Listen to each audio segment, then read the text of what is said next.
Where do you stand on the subject, Scott Boras, of owners in this league trying to suppress salaries by keeping guys unsigned all the way through to the end of the year, or at least their market value in on other years previous would be higher because of the timing of the signing? I mean, J.D. Martinez didn't sign till the very end last year. You've got Dallas Keuchel, for instance, still sitting out there. Where do you stand on that?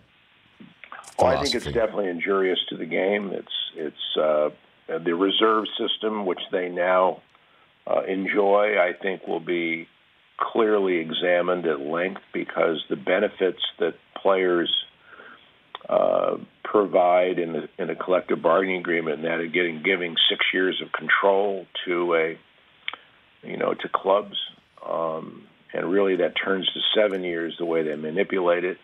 And then for the majority of the free agents, they're 29 to 31 years of age, and now we have a system that denigrates age to a level which isn't really accurate, because there's always 50 good players that are excellent players that play well till their mid or late 30s, but they have created this box and this perception in the marketplace, and I think it's going to do for all players. I think they're frustrated with it, and it's just something that the current CBA has to run its course. But as we move ahead, I think it's something that's going to face real scrutiny as to why a reserve system should continue to operate that doesn't benefit the players. Now, for those who may not be familiar with the business of the sport, what do you mean by that? I mean, fans are just kind of sitting there saying, hey, Keuchel could certainly fit in my rotation. Or last year, fans are like, why is J.D. Martinez not signing until the very bitter end? I mean, Bryce Harper, again,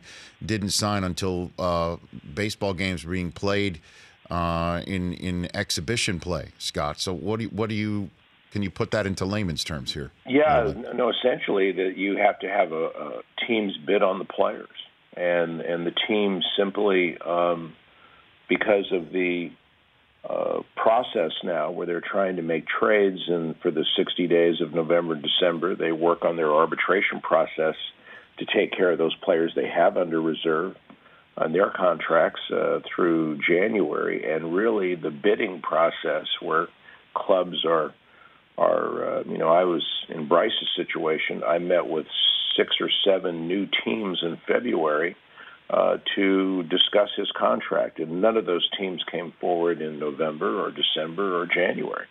So it's I'm my process in working as an attorney for the players. You're waiting for the system to come to you and bid for the players, so you can make objective analysis and provide counsel to the players on what the market is. And often in these situations, and you're talking about J.D. Martinez, I think, signed late in February, and frankly his process didn't even begin till mid-February, and he turned out to be one of the most valued players in the league.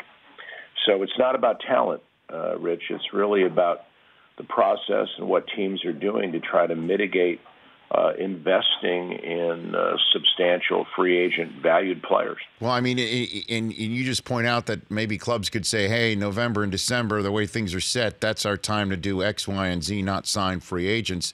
And there are some, again, who are alleging that teams are getting together and essentially saying, let's just not talk to free agents until the very end, and force them maybe to take a deal that they panic, that they're sitting out there on the street. They're playing games in Florida and Arizona, and they panic. They got kids. They want to know where they're going to school. They got families. So let's use that to our advantage. Would you agree that that is, in fact, happening?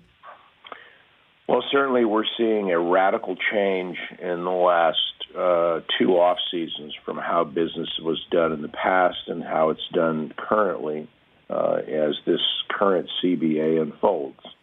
And as to the basis for this change, I think there's going to be a lot of reasons. All I know is that in bargaining, there has been a luxury tax that was imposed back in the 2000s, and it was stated by then Commissioner Bud Selig that this was not a salary cap. This was something that was designed to create parity in the game, and that we're going to have a sharing of revenues from the top clubs to the bottom.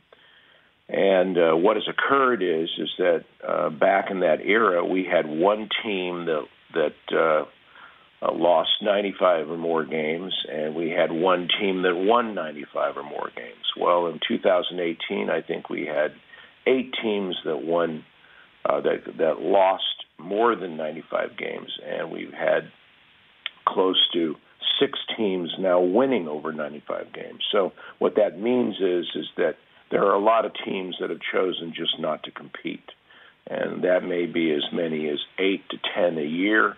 And they simply say that winning 85 games is,